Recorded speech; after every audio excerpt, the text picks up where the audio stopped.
Bon, je vous propose de recommencer, de poursuivre plutôt notre atelier. Donc moi je vais vous parler de l'adaptation de la théorie à l'usage dans le contexte de l'Inde ancienne. Je m'excuse par avance, je serai beaucoup plus attachée à mes notes que Bernard, mais ça ne signifie pas que vous n'avez pas le droit de m'interrompre. N'hésitez pas à poser des questions si ça n'est pas clair. Donc en Inde, la spéculation grammaticale remonte aux premiers textes védiques.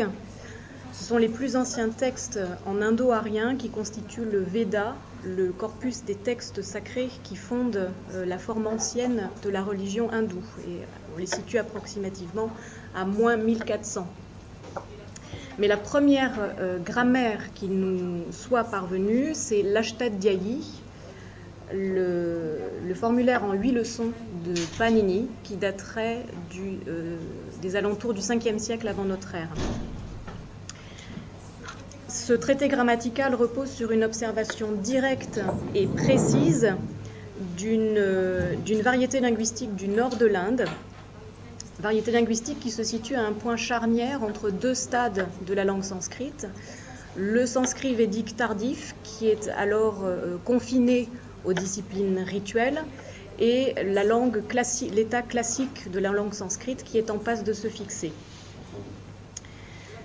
La grammaire de Panini, qui consiste en près de 4000 règles et qui a été transmise oralement de maître à disciple, constitue le point de départ de la principale école indienne de grammaire sanskrite, qui est aussi l'une des traditions grammaticales les plus longues qui soit.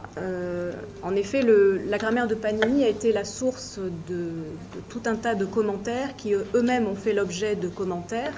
Et elle a également inspiré des ouvrages indépendants qui eux aussi ont fait l'objet de commentaires. Donc on a toute une série de compositions qui se sont succédées de manière quasiment ininterrompue depuis le IIIe siècle avant notre ère jusqu'au XVIIIe siècle. On s'accorde en effet traditionnellement à reconnaître Nagesha, qui était donc un grammairien qui se situait à la charnière des XVIIe et XVIIIe siècles, comme étant le dernier grand représentant de la tradition paninéenne.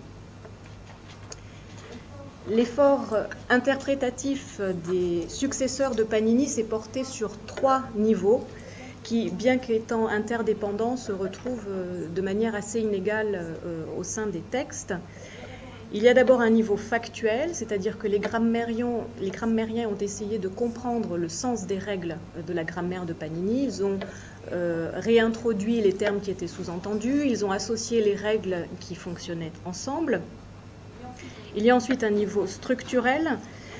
Les grammairiens ont établi les conventions d'organisation de la grammaire et ils ont essayé de mettre au jour les principes qui gouvernaient la corrélation entre les règles.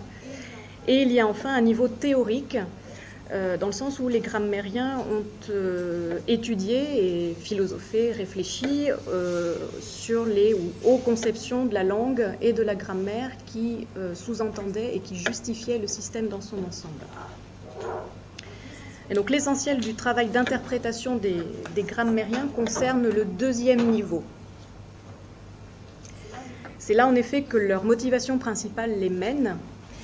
Il s'agit pour eux principalement d'accorder les règles du traité paninéen avec l'état de langue qu'ils connaissent.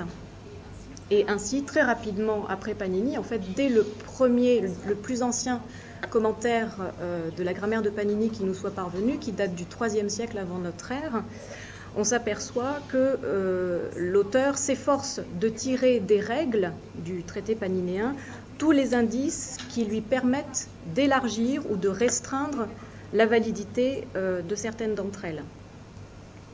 Pour expliquer les formes nouvelles que l'évolution de la langue amenait, les grammairiens héritiers de Panini ont en effet mis au point un ensemble de techniques d'interprétation qui leur a permis de jouer avec plus ou moins de souplesse sur la forme qui est considérée comme canonique des règles de la grammaire de Panini, mais sans la modifier. Alors, il y a tout de même eu dans l'histoire des propositions de modification des règles de Panini, mais dans les rares cas où elles ont été acceptées par la tradition, on observe que leur portée est très limitée. L'outil le plus efficace que ces grammairiens ont élaboré pour adapter la théorie à l'usage, bien qu'il ait été utilisé dans ce but avec une grande parcimonie, et on verra pour quelles raisons plus tard, réside dans le corpus de ce qu'on appelle les métarègles, les Paribhasha Sutras. Ces métarègles ont été compilées sous forme de listes d'origine plus ou moins tardive, et ces listes ont été annexées à la grammaire de Panini. Et elles aussi, ces listes de métarègles, ont donné lieu à des commentaires et à des sous-commentaires, etc., etc. Alors voyons tout de suite un exemple de métarègle qui permet d'élargir le champ d'application de règles paninéennes. Il existe en sanskrit des composés qu'on appelle copulatifs. Ce sont des composés qui coordonnent deux ou plus de deux noms et qui sont respectivement fléchis au duel ou au pluriel. On a par exemple ghata patao, un pot et un vêtement, version duel donc, et au pluriel gatha pataha, des pots et des vêtements. Donc dans sa grammaire, Panini introduit, après avoir rendu compte du fonctionnement général, Panini introduit une série d'exceptions sur une quinzaine de règles, de 2.4.2 à 2.4.17, où il nous dit que certains composés copulatifs sont fléchis de manière optionnelle ou de manière nécessaire au singulier, quel que soit le nombre de noms qu'ils associent. On trouve ainsi l'exemple karna nasikam, l'oreille et le nez, qui est au neutre singulier, et druma shailam, l'arbre et le rocher, qui est également fléchi au singulier alors qu'il coordonne deux noms. On attendrait normalement le duel. Avec le temps, cet usage du singulier dans les composés copulatifs s'est étendu à tel point qu'une métarègle a été formulée pour en rendre compte. Cette métarègle nous dit « Tout composé copulatif est optionnellement fléchi comme un singulier ». Donc cette métarègle a pour conséquence d'une part de généraliser l'emploi du singulier dans les composés copulatifs et d'autre part de rendre cet emploi optionnel. C'est-à-dire que tous les cas de composés copulatifs qu'elle couvre acceptent aussi bien la flexion au duel pluriel qu'au singulier. C'est optionnel, il y a un choix. C'est le locuteur qui fait un choix entre les deux. Un point important dont il faut prendre bonne note, c'est que ce type de métarègle n'a jamais été présenté comme annulant et remplaçant les règles paninéennes dont elle couvrait en partie le champ d'application. Les commentateurs l'ont toujours interprété comme un complément. Ça n'a jamais été présenté donc comme quelque chose qui remplaçait de manière définitive ce qui avait déjà été posé par Panini. Ça, c'est un point important. Et on en prend bien la mesure avec le commentaire de Nagesha, le commentaire qu'il donne de cette métarègle. Il commence tout de suite en disant « Tout composé copulatif signifie tout composé copulatif qui ne constitue pas le champ d'application d'une des règles du chapitre commençant par la règle 2.4.2 ». Autrement dit, la métarègle qui a été ajoutée, qui complète, ne concerne pas les cas traités dans la section 2.4.2 à 2.4.17. Si elle s'appliquait aussi à ces cas-là, toute la section qui concerne les cas de singulier serait complètement obsolète. Donc on aurait touché à l'intégrité et à la pertinence du modèle paninéen. Donc pour préserver le modèle paninéen, on présente toujours les règles qui étendent sa portée comme des compléments. Et on tient, c'est toujours un effort très, très subtil de bien montrer que ça ne vient pas du tout empiéter sur ce qui a déjà été posé par le maître. Ça demande un exercice assez complexe d'interprétation et de formulation. Quelques mots maintenant concernant la Durgata Vritti. Donc c'est un texte qui nous intéressera, qui nous retiendra particulièrement dans les minutes qui viennent. Il s'agit d'un manuel grammatical composé en sanskrit et pour le sanskrit au XIIe siècle par un grammairien du nom de Sharanadeva. À la manière d'un traité pédagogique en exercice pratique, il fournit l'interprétation ou les interprétations possibles d'environ 1000 mots, selon toujours les directives de la grammaire de Panini. Ces mots qui posent problème sont généralement tirés de textes littéraires ou de textes grammaticaux, et ils ont été sélectionnés pour les difficultés que pose leur analyse, difficultés que seul un grammairien exercé peut déjouer. Donc ça donne un aspect assez particulier à l'ouvrage qui ressemble à un genre de manuel de colle grammatical qui mettent en jeu tout le savoir que le grammairien a besoin de connaître et de maîtriser, de manipuler pour parer aux objections qui pourraient lui être faites. Donc on a dans ce petit ouvrage une mine de renseignements sur les techniques d'analyse, les raisonnements et les arguments qui étaient utilisés par les grammairiens indiens traditionnels du sanskrit. Donc la manière dont le manuel fonctionne est la suivante. On pose d'abord une règle paninéenne, on la fait suivre d'une forme qui contredit ou qui contrevient à la règle qui vient d'être posée, on explique brièvement d'où vient le problème, et on donne enfin, au quatrième point, l'expédient qui permet de légitimer la forme en apparence contrevenante à la règle qui a été posée. On va en voir des exemples par la suite.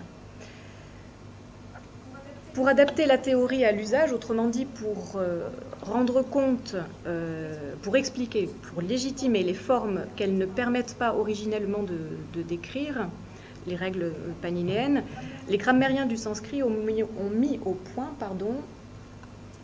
un certain nombre de procédés, d'outils, en plus des méta-règles que l'on a déjà vues. Ces procédés, ces techniques gagneront avec les siècles en subtilité et en nombre, mais ce qui les caractérise tous, c'est qu'ils sont généralement tirés des règles paninéennes elles-mêmes. Ça, c'est un point important. L'idée, c'est qu'il ne s'agissait pas pour les grammairiens du sanskrit d'inventer de nouvelles règles ou de modifier de manière systématique l'existant. Donc, ils se sont contraints, la plupart du temps, à jouer sur l'interprétation des éléments qui figurent déjà dans les règles posées par Panini. Et cet exercice complexe les a amenés à élaborer des raisonnements ingénieux, subtils et parfois même un peu trop sophistiqués. On aura l'occasion de s'en rendre compte. Ces raisonnements ou ces procédés, bien que nombreux en apparence, permettent au fond deux types d'opérations. Soit ils permettent d'inclure la forme difficile dans le champ d'application de la règle dont elle est censée dépendre, soit ils l'excluent carrément. Donc elle ne dépend plus du tout de la règle. On peut distinguer trois types de procédés dont on verra pour le premier et le dernier une illustration. Le premier type de procédé consiste à élargir le champ d'application de la règle, ce qui permet généralement d'inclure la forme qui pose problème dans le champ d'application de la règle. Le deuxième type de procédé est de rendre la règle optionnelle, ce qui permet soit d'inclure, soit d'exclure la forme problématique. Et le troisième type de procédé, c'est de légitimer la forme en recourant à une autorité extérieure à la grammaire. Donc on va voir un exemple pour le premier et le dernier procédé. Premier exemple, donc, illustration du procédé qui consiste à élargir le champ d'application d'une règle paninéenne. Donc c'est le procédé qui est de loin le plus fréquent.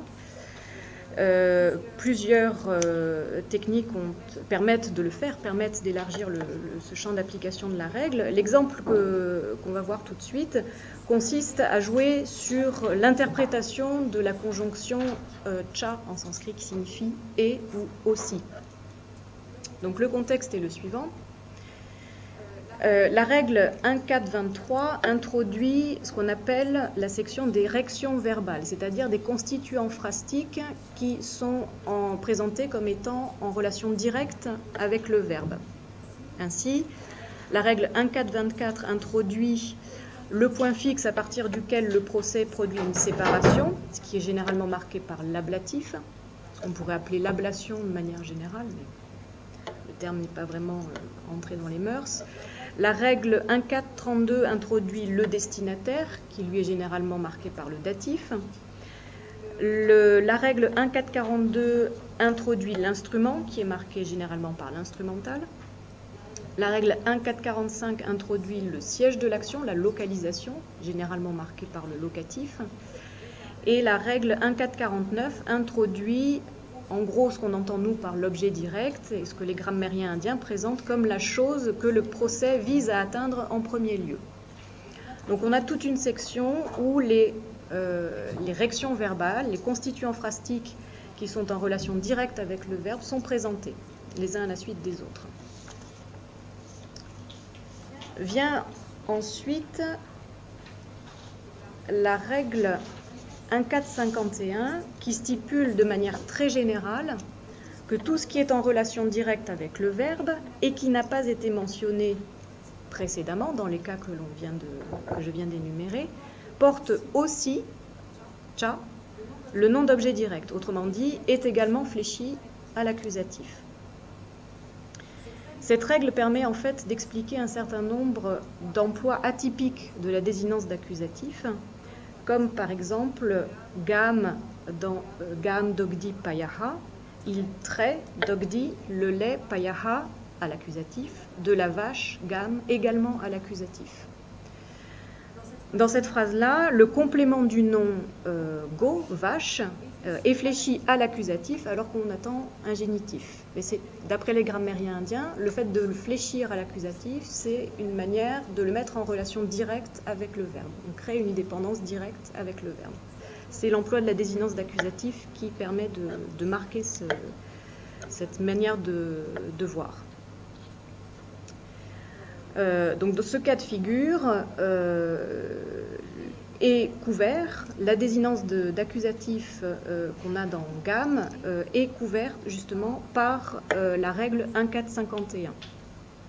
Parce que c'est un cas de constituant phrastique en relation directe avec le verbe, et c'est un cas qui n'a pas été mentionné dans les différents cas listés précédemment. Donc il faut une règle qui couvre ce genre de cas de figure, ce qui est le cas. Vient ensuite, n'hésitez pas à m'interrompre. Je sais que c'est un petit peu technique, mais ça, je peux revenir sur... Oui. Est-ce que l'on sait si l'apparition de cette règle est suite à une évolution de la langue, ou est-ce que ça existait déjà au temps de Panini qu'on puisse avoir deux objets réconditionnés? C'est difficile à dire, parce que tout ce qui est interpolation postérieure à Panini, c'est toujours très délicat à déterminer. Là, a priori, la cohérence de cette section-là de la grammaire est telle qu'on peut dire que ça faisait déjà, cette règle-là faisait déjà partie de la série à l'époque de Panini. Mais c'est vrai que de manière globale, on peut s'interroger sur ce type de règle. Est-ce que ça a été un ajout par la suite? C'est toujours très délicat de le poser de manière définitive. Dans ce cas-là, a priori, non. Ça faisait déjà... Ce sont des commentaires très postérieurs à Panini. Là, on est dans la grammaire de Panini. Non. Là, ce sont des règles de la grammaire de Panini qu'on passe en revue. Et ensuite, on va voir l'autre texte dont je parlais tout à l'heure. Mais là, on est toujours dans la grammaire de Panini. Est-ce qu'on a des référents externes, à savoir si les règles correspondent dans des corpus extérieurs à la grammaire, oui. Le fonctionnement, parce que tu parles de l'usage. Oui. On peut toujours vérifier dans les textes, ou même les commentateurs eux-mêmes, souvent citent les extraits de textes sur lesquels Panini s'est appuyé pour formuler ses règles. On a des témoins. Donc vient ensuite la règle paninéenne 1.4.52 qui complète, tout en le restreignant, le champ d'application de 1.4.51. 1.4.52 nous dit « En relation avec les racines signifiant se mouvoir, connaître, absorber, la personne qui était agent de la forme non causative devient objet direct de la forme causative. » Alors je vous donne tout de suite un exemple pour que ça soit un peu plus clair. À partir de la phrase Yati Vipro Gramam, qui est donc une forme non causative, le prêtre Vipro va Yati au village, Gramam, on peut former une version causative. Yapayati Vipram Gramam, il fait aller, Yapayati, le prêtre Vipram, à l'accusatif, au village, Gramam. Donc l'agent Vipro de la première phrase passe dans la version causative à l'accusatif. Il est présenté comme un objet direct du verbe causatif. Et donc la règle 1.452 permet là aussi d'expliquer cet emploi-là de l'accusatif. On est toujours dans le même contexte, mais on restreint de plus en plus le contexte et le type de forme. Et vient maintenant le commentaire du texte dont je parlais tout à l'heure, la Durgata Vritti. Sous cette règle 1.452, la Durgata Vritti mentionne une forme qui se conforme à cette règle 1.452, alors que toutes les conditions requises, et notamment les conditions sémantiques, ne sont pas réunies.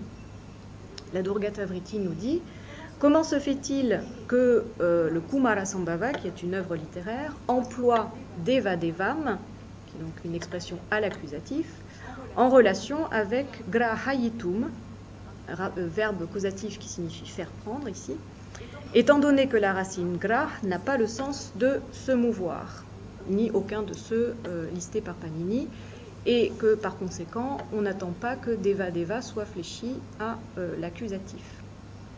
Autrement dit, le problème que pose cette forme Deva Devam ici, c'est que on a un accusatif avec une forme causative, donc ça, a priori ça ne pose pas trop de problème. Ce qui pose problème, c'est que la racine qu'on a ici n'a pas du tout l'un des sens précisés par Panini. Donc a priori, on ne devrait pas avoir l'accusatif. Donc voilà une forme contrevenante à la règle paninéenne. Trois réponses sont proposées pour légitimer cette forme-là, et on ne verra que la seconde réponse. Donc l'une des solutions proposées pour légitimer la forme consiste à dire: d'autres grammairiens enseignent que Deva Devam tire son caractère d'objet direct de la valeur de cumulation avec des choses non exprimées que possède et cha dans la règle 1.451. Autrement dit, parce que j'ai bien conscience de la difficulté que représente la formulation de ce type de phrase, l'accusatif de la forme Deva Devam est en réalité déjà expliqué, ou plus exactement, il est déjà couvert par la conjonction cha que contient la règle 1.451. Et alors, dans ce cas, peu importe que cette forme et son contexte ne satisfassent pas à toutes les conditions requises par la règle 1.452. Donc, pour légitimer cette forme qui pose problème, on la fait en quelque sorte dépendre de la règle qui précède et qui est beaucoup plus générale. Voilà. Ça revient à ça au final. Est-ce que ça va à peu près? Ou est-ce que vous voulez que je revienne sur quelque chose? L'argument sémantique sur la sémantique du verbe qui fait réfléchir, qui pose problème. C'est ça, c'est qu'on a une forme qui apparemment est liée à l'application d'une règle. Le problème, c'est que les conditions sémantiques requises par la règle ne sont pas réunies. C'est ça qui pose problème. Et du coup, pour expliquer la forme, pour la légitimer, disons, on fait remonter sa dépendance à la règle précédente qui est beaucoup plus générale, qui est une sorte de chapeau fourre-tout qui permet d'expliquer tous les cas de réaction verbale. Voilà. Donc, comment justifier la classe sémantique Qu'est-ce que vous entendez par classe sémantique? C'est-à-dire que c'était les verbes se mouvoir. Oui. Comment c'est Comment est-ce que c'est que graitum a le sens de faire prendre, c'est ça? Non. Comment c'est décidé que c'est les verbes se voir, etc. C'est l'usage. Oui. Oui. En l'occurrence, c'est un accent classique qui est, parce que c'est une notion qui passe par-dessus. Oui.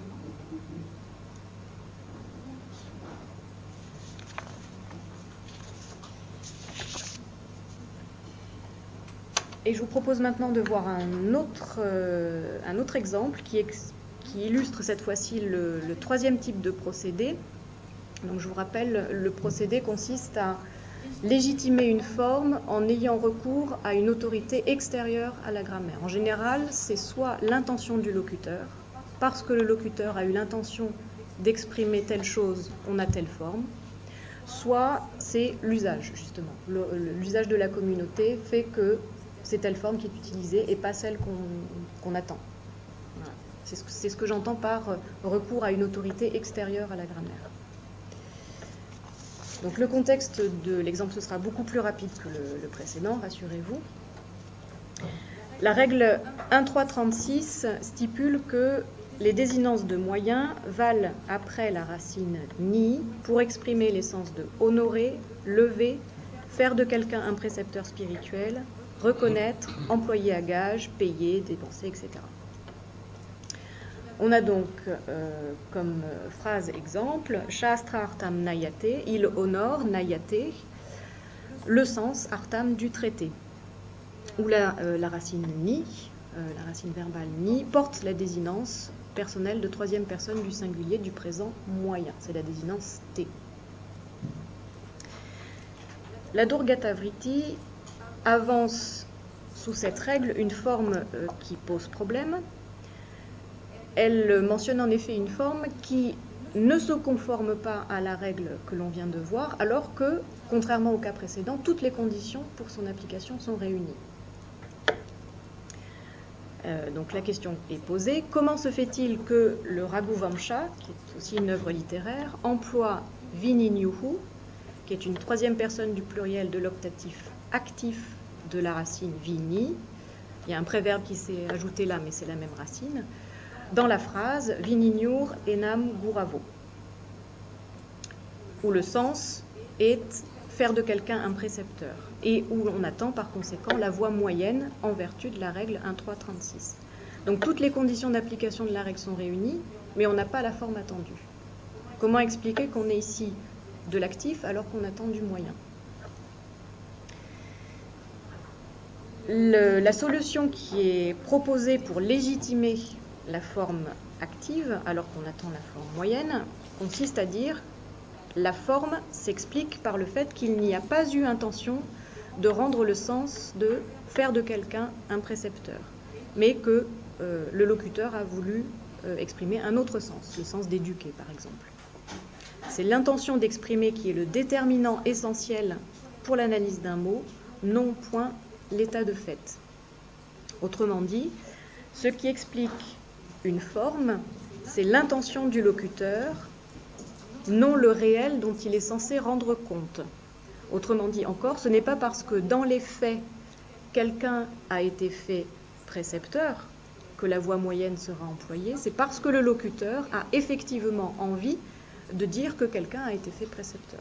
Vous voyez la subtilité, voire l'ultra-sophistication du raisonnement, tout ça pour légitimer des formes qui ne se conforment pas à la règle paninéenne.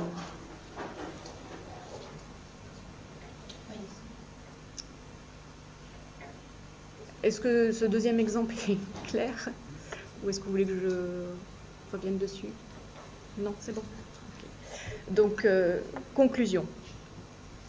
En dehors des quelques méta-règles et de la légitimation par le recours à une autorité extérieure à la grammaire, on se rend compte que la plupart des procédés élaborés par les grammairiens indiens du sanskrit pour adapter la théorie à l'usage ont la particularité d'être tous tirés du traité paninéen lui-même, ce qui permet bien évidemment de préserver la structure de ce dernier et la forme de ses règles. Ces procédés, en fait, étaient déjà utilisés par Panini, voire par ses prédécesseurs, pour légitimer des variantes qui étaient tolérées. Ça permettait d'avoir une certaine souplesse dans la grammaire et de pouvoir couvrir des cas limites ou marginaux. Et en fait, les héritiers de Panini n'ont fait que reprendre ces techniques, ont élargi leur portée et ont modifié leur puissance explicative. Ça leur a permis de couvrir beaucoup plus de cas. Alors la question qu'on peut se poser maintenant, c'est pourquoi ? Pourquoi est-ce que le principe des métarègles, par exemple, n'a pas été utilisé beaucoup plus ? On peut imaginer qu'on aurait pu facilement ajouter des métarègles au traité au gré de l'évolution de la langue. Il me semble que, en dehors de l'autorité que représente la grammaire de Panini et du respect que ses héritiers avaient à son égard et du soin avec lequel ils ont transmis sa grammaire, oralement toujours, et l'ont fidèlement conservée, je pense qu'il y a une autre raison qui explique cette technique d'adaptation de la théorie à l'usage de l'intérieur. C'est que l'idée de changement linguistique est inconnue des grammairiens du sanskrit, ou alors, en tout cas, ils se sont toujours attachés à faire comme si ça n'existait pas. Je pense que c'est plutôt comme ça qu'il faut le formuler d'ailleurs, parce qu'il y a clairement des passages où on voit bien qu'ils avaient conscience de l'évolution de la langue. Remettre en cause l'éternité du sanskrit, langage éternel, parfait, qui ne connaît que des variations. Remettre en cause l'éternité de cette langue-là, c'est pour eux remettre en cause l'éternité du Veda. Et donc tout le fondement de la société brahmanique, etc. Donc l'idée d'éternité de la langue, elle est essentielle et il a fallu pour eux à tout prix la défendre. Donc ajouter des règles au traité paninéen, quelque part, ça aurait été faire ressortir l'incapacité du traité paninéen à rendre compte des nouvelles formes. Et au final, cela serait revenu à rendre possible l'émergence d'une autre grammaire, ce qui est tout simplement inimaginable dans le contexte de l'Inde ancienne. Comme je l'ai dit, il n'y a qu'un langage, le sanskrit, avec des variations plus ou moins tolérées, variations qui ont toujours été perçues comme des variations de registre. Ce sont des variations stylistiques, des variations sociales, des variations géographiques.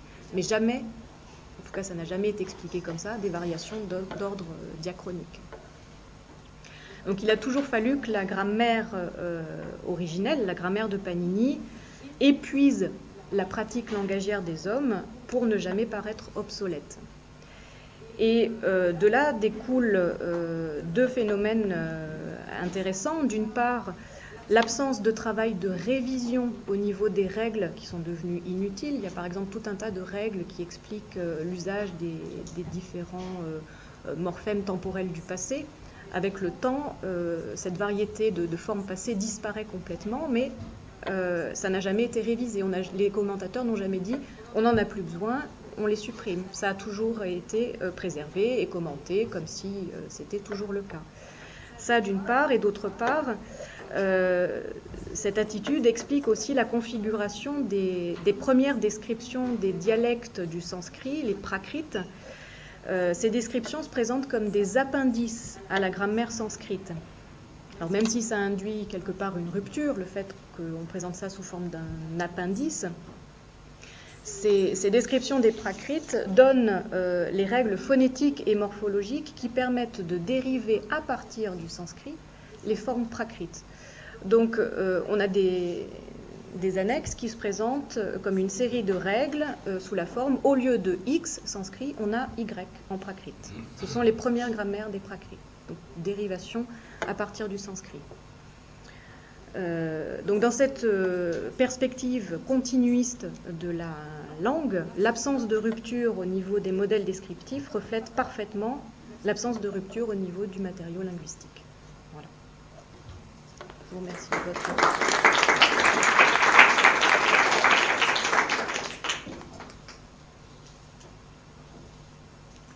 Est-ce qu'on sait si le texte paninéen avait une dimension normative?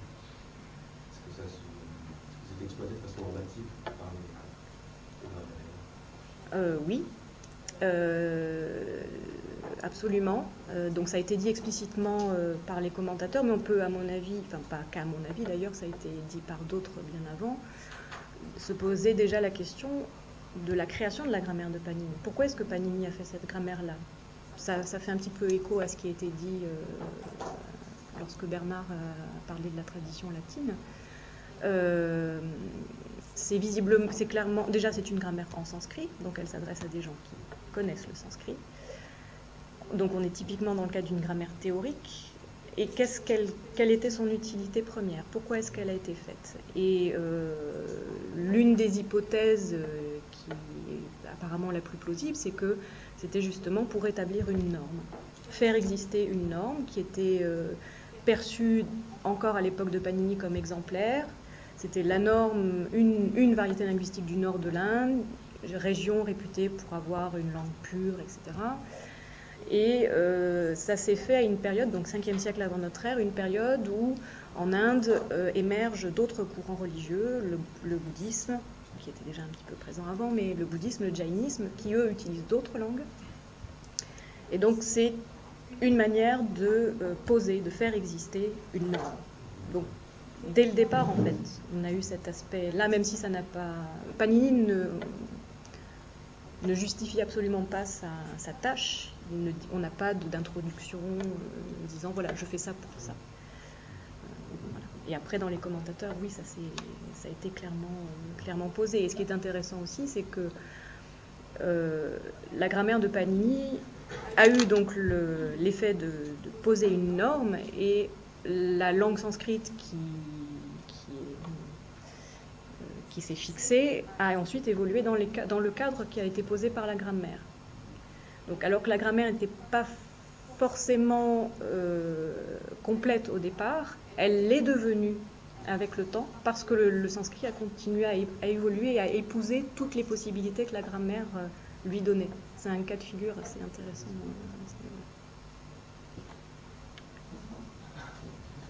Alors Jean-Patrick, Médéric, Daniel et monsieur.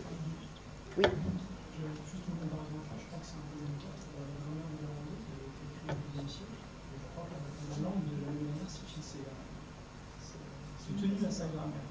Par exemple, dans le cas de l'utilisation, toutes les déclinaisons sont appliquées au moment de votre application. Il n'y a pas très peu d'évolution là-dessus, alors que les cas musulmans, c'est quand même ce qui évolue plus vite. En ce qui concerne le gaélique en Irlande, il est enseigné tel que sa grammaire enseigne depuis le XIe siècle. Je suis sûr qu'il y a une innovation, bien sûr, mais en tout cas, c'est un exemple de langue qui se tient quand même à sa grammaire depuis. Il y a une tradition grammaticale qui s'inscrit dans Daniel? Oui, donc pour m'éclairer, étant donné mon ignorance, si on peut dire le corpus sur lequel Panini a fait sa grammaire, c'est bien un texte sacré. Essentiellement des textes religieux, oui. Oui, donc ce qui explique le souci de le maintenir comme norme. Et du coup aussi peut-être, parce que c'est une interprétation contemporaine peut-être complètement à l'avenir, la règle 1.3.36, si je l'ai bien compris, qui essaie de justifier une forme anormale à travers non pas ce qui est dit, mais les intentions de ce que le locuteur dit, ne peut pas renvoyer au phénomène qu'on appelle actuellement les evidentials ou ces choses-là, c'est-à-dire des variations entre ce qui est dit et le rapport entre ce qui est dit et le locuteur. Je sais que, je crois que, je pense que. Pour mettre le décalage entre ce qui est accepté dans ce qui est dit et le fait que ce qui est dit peut être rapporté à quelqu'un qui dit quelque chose. C'est possible, j'avoue. Du coup, moi, j'avoue mon ignorance en ce qui concerne les evidentials. Peut-être. Puisque le référentiel, c'est un texte sacré, donc c'est la vérité et la unicité de ce qui est dit. Donc après, les variations, c'est des bavures liées au locuteur. Oui. Je note. Jean-Patrick? Oui, une remarque à propos de... même ordre d'idée, à propos de cette question, cette affirmation de l'éternité du sanskrit et donc à la fois que le sanskrit est une langue éternelle et en même temps qui correspond à ce qu'a décrit Panini. Bon, c'est quelque chose que je trouve tout à fait dans ma tradition à moi. Simplement, il y a une chose qui est quand même que je remarque, c'est que malgré tout, les grammaires du sanskrit ont tenu compte, même sans le dire et par toutes sortes de moyens bizarres, de l'évolution linguistique. Il me semblait a priori, et c'est ce problème, qui va une solution beaucoup plus radicale, qui est celle des grammairiens arabes, c'est de dire que de toute façon, si ça ne correspond pas, si ce n'est pas dans le corpus de référence, en gros, Sibawai, c'est pas de l'arabe.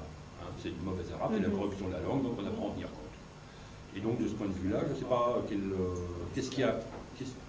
Est-ce qu'il y a quelque chose, parce que ça me semble, disons, c'est peut-être une vision un peu trop orientée sur mon domaine, mais il me semble que ce serait une traduction normale, en quelque sorte, qu'on devrait attendre de la part d'une tradition qui a ce genre de présupposé. Alors ce que je me demande, c'est qu'est-ce qu'il y a de particulier à la tradition sanscrite qui fait que, malgré tout, il a fallu prendre en considération des évolutions linguistiques prévues par le fondateur. Ce que tu évoques là, l'idée que tout ce qui ne se conforme pas à ce qui a été posé par les grammairiens, c'est de la corruption, ça aussi on le retrouve dans la tradition sanscrite. C'est prévisible. Voilà. Il se trouve que certaines variétés ont été tolérées, acceptées, et d'autres non. Alors, est-ce qu'il y a un degré de... Je pense que c'est en fonction du degré de conformité aux règles que certaines sont acceptées et donc on cherche à les expliquer en jouant sur l'interprétation des règles, et que d'autres sont trop différentes et sont basculées de l'autre côté de la barrière et ça tombe dans le domaine de la corruption. C'est peut-être au niveau de la ressemblance avec la forme attendue qu'on peut peut-être trouver l'explication. Les formes qui se rapprochent plus de la norme peuvent être facilement acceptées. Un degré de variation plus ou moins tacitement tolérée. Oui. Médéric ? Oui, on revient donc le lien entre le sacré, le normatif et le pouvoir, quelque part aussi. Et tu as dit donc que c'est l'époque d'une émergence de cette variété-là et d'autres pouvoirs religieux qui apparaissent. Est-ce qu'on sait, est-ce que cette variété-là est liée aussi à un pouvoir politique, concret, militaire, économique aussi? Est-ce que dans ce cas-là, on peut avoir la même lecture que pour les constructions des langues romanes, plus tard des États-nations autour de langues? Est-ce que c'est le même processus ou est-ce que c'est différent? Est-ce qu'on a, sur le contexte historique, est-ce que cette variété correspond à un centre de pouvoir? Mais un pouvoir religieux, dans le cadre de l'Inde. D'accord. Mais est-ce qu'il y a aussi un pouvoir politique, militaire autour de cette variété, ou est-ce que c'est assez naturel disons que le pouvoir en Inde, c'est le pouvoir religieux. De la caste religieuse, il y a une hiérarchie sociale à l'époque de l'Inde ancienne où la caste la plus haute, c'est la caste des religieux, qui ont un degré de pureté religieuse tel que eux seuls sont habilités à accomplir tout un tas de sacrifices et ça leur offre tout un tas de possibilités. Et le pouvoir, il est là. Ensuite, il y a la caste des militaires, des guerriers, etc. Mais ils sont en dessous de la caste des religieux. Le pouvoir est véritablement religieux. Voilà. Et en effet, le sanskrit, c'est la langue des brahmanes, de l'élite religieuse brahmanique. Voilà. Mais il est à peu près évident qu'il y avait d'autres grammaires à l'époque, etc. Et ça a été complètement éclipsé par cette tradition-là qui a survécu du fait du pouvoir religieux de cette classe-là, de cette caste-là. Bernard? Moi j'aurais une question, sans doute un peu bête, sur le terme de méta-règle que tu utilises. Dans ton papier d'ailleurs tu as traduit le terme, c'est sutra d'interprétation. Ma question est la suivante, c'est est-ce que méta doit être pris dans un sens fort ou dans un sens faible? C'est-à-dire, soit c'est la règle qui parle de la règle, tout simplement, comme le métalangage et le langage parle. Et dans ce cas, ça n'a pas d'implication forte. Et ça voudrait dire simplement règle complémentaire, règle d'explicitation. Ou est-ce que ça doit être pris au sens fort? Ça, c'est un peu dans notre travail sur la règle, cette question, mais puisque tu parles des règles, c'est l'occasion. Comme vraiment une règle qui travaille sur les règles et qui n'est pas de la même nature. En fait, c'est un raccourci. Le fait d'avoir utilisé la traduction méta-règle Dans le cas de l'exemple qu'on a vu au tout début, c'est un raccourci parce que cette règle-là, qui donc est une règle complémentaire qui se situe finalement au même niveau que les règles de la grammaire de Panini, n'est pas véritablement une méta-règle. On la classe, elle fait partie de la liste des méta-règles. Donc, c'est un raccourci de dire que c'est une méta-règle, mais tu as raison, elle se situe au même niveau que les règles de la grammaire de Panini. Il se trouve que dans le corpus des méta-règles, il y a effectivement des méta-règles, des règles qui parlent des règles. Tout ce qui concerne l'autonymie, par exemple, les termes techniques, le marquage du contexte droit, du contexte gauche, tout ça, c'est régi par des méta-règles. Donc là, c'est méta-règles au sens fort. Dans l'exemple, le cas de figure qu'on a vu au début, il ne faudrait pas dire méta-règles, il faudrait dire règles complémentaires. Et les méta-règles, elles peuvent être énoncées par Panini lui-même ou uniquement par ses successeurs? Certaines ont été énoncées par Panini, mais la plupart après. Du fait du travail interprétatif, en fait. Voilà. Ils se sont rendus compte qu'ils avaient besoin d'outils expliquant l'usage des termes techniques, etc. Mais certaines sont, par exemple, le marquage du contexte droit et du contexte gauche, c'est déjà dans Panini. En tout cas, dans la version qui nous est parvenue. Alice, et peut-être... une différence entre les méta-règles et dans les différents procédés, tu as parlé d'élargissement. Est-ce que c'est vraiment... Est-ce que quand tu expliques, ça a l'air d'être à peu près la même chose? Est-ce que c'est parce que ce sont deux corpus différents? Est-ce que c'est parce que... voilà, j'ai un peu de mal à comprendre... L'élargissement ressemble pour moi à une règle complémentaire, une règle d'interprétation. Donc, comment tu fais cette différence entre les méta-règles, quel que soit le sens développé, et les procédés? Donc, tu as dit qu'il y en avait trois. Oui. L'élargissement, fonctionnalité. Les procédés, c'est justement un jeu sur l'interprétation des éléments des règles elles-mêmes, des règles paninéennes. C'est-à-dire qu'une règle de Panini est formulée de telle manière. On va essayer de trouver dans la forme même de la règle un élément sur lequel on va pouvoir jouer pour couvrir des formes que la règle ne permettait pas de couvrir au départ. Ça, c'est ce que j'ai appelé les procédés. Enfin, les méta-règles rentrent aussi dans les procédés, mais d'un côté, tu as les méta-règles, les règles qui permettent d'élargir, on va dire, le recours à l'intention du locuteur, etc. Et de l'autre côté, tu as tout le jeu sur les règles paninéennes elles-mêmes. Jouer sur l'interprétation des règles. Donc on travaille vraiment de l'intérieur. Là. Voilà. On s'arrête peut-être... Une dernière question. Je trouve ça très fascinant ce que tu as montré sur ces commentateurs. En fait, c'est comme s'ils se construisent une sorte de... je sais pas, de grammaire intemporelle ou de grammaire générale, mais d'un point de vue diachronique. Et donc, si j'ai bien compris, on a des commentateurs jusqu'au 18e. Est-ce qu'on perçoit une évolution? J'imagine que ça devient de plus en plus général, forcément, puisque la langue change de plus en plus. Est-ce qu'il y a un moment où ça ne marche plus du tout et qu'on arrête? Qu'est-ce qui se passe? Alors, il s'est passé autre chose aussi, mais là, ça risque d'être un petit peu long à expliquer. Il y a eu à un moment, il y a eu un autre modèle qui a été proposé. La grammaire de Panini, c'est un peu comme une grammaire générative où les règles s'enchaînent comme un programme informatique et on aboutit à la forme correcte. Mais du coup, c'est une organisation très particulière et pour gagner en clarté, disons, un autre modèle a été proposé qui présentait les règles selon un plan thématique, avec les noms, les verbes, etc. Donc à partir du Xe siècle à peu près, on a utilisé un autre modèle qui là aussi a permis de rendre compte de nouvelles formes. Mais de manière globale, le corpus s'est stabilisé et on n'a pas eu à étendre de manière infinie. Voilà, l'évolution de la langue s'est tarie, ça s'est confiné à certains domaines d'utilisation et on n'a plus eu à rendre compte de nouvelles formes. Et puis sinon, même rien que le fait de jouer toujours avec les mêmes techniques,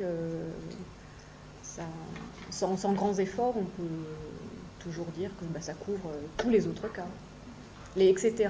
et les listes fonctionnent très bien.